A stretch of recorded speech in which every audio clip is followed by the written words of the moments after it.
All right, guys, I'm on the horn with PR Rishi of Energ3.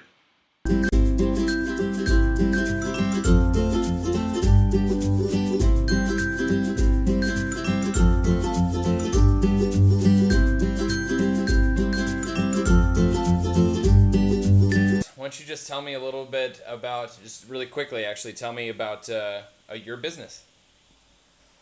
So, Ed, we are in the business of providing on-site power generation.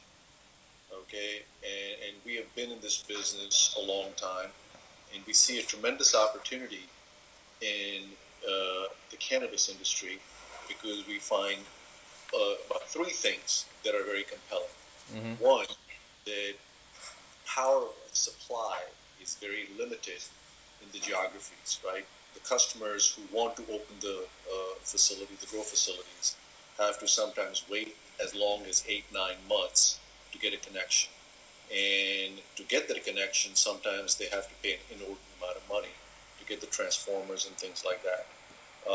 Two, when you get the power in California and Colorado, it's very expensive because the utilities are strained to their capacity. So there is an opportunity to migrate to another form of power generation.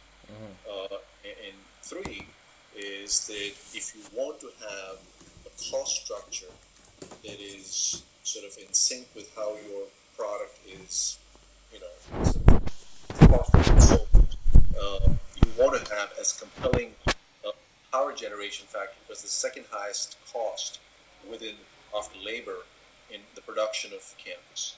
So those three factors make us believe that our combined heat and power solution, which is where we use a natural gas engine that is able to generate electricity, and we use the engine jacket heat and the exhaust heat, capture that and allow us to create a climate control mechanism by using the heat or the cooling by using an absorption chiller, and then taking the exhaust of the engine and cleaning it up to provide carbon dioxide to help the plants grow. Perfect.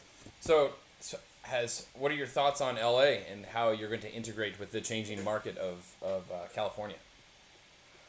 California is a very, very compelling market for us, right? So if you look at it today, it is only medicinal that is legalized, and it goes to ballot in November as recreational.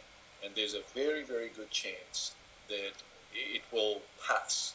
So today, the legal cannabis industry in California is about, I think, 2.4 billion, and we believe that, and that's what everybody else was looking at, says by 2020, in 3 years, it'll be 6.4 billion.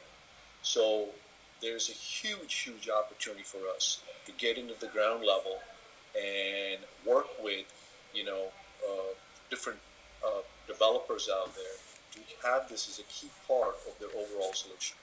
Or what would you say to somebody who's operating a grow operation that could use your product, given the changing market or something that you have to offer?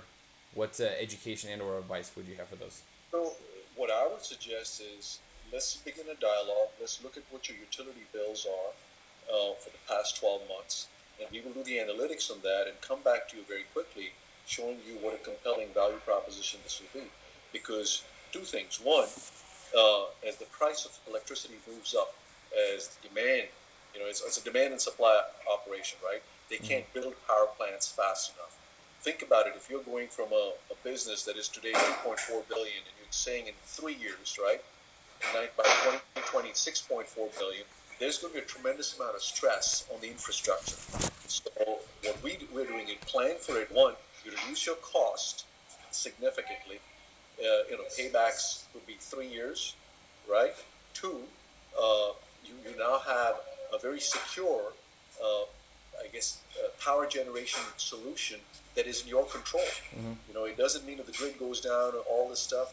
You have that ability and you manage it, you control it. So it's really all about economics, right?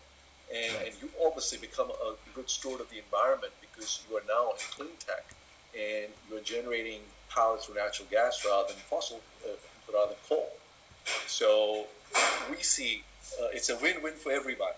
You know, I think their cost structure gets better, so there's better margins, and as you know, it becomes available recreationally. It means there's a possibility how the, the cost of cannabis in the marketplace, how does it go up, down? You know, Right. you're playing with the variables. So if you can actually control one variable, that is the cost of power, it gives you a tremendous amount of control about how your production is.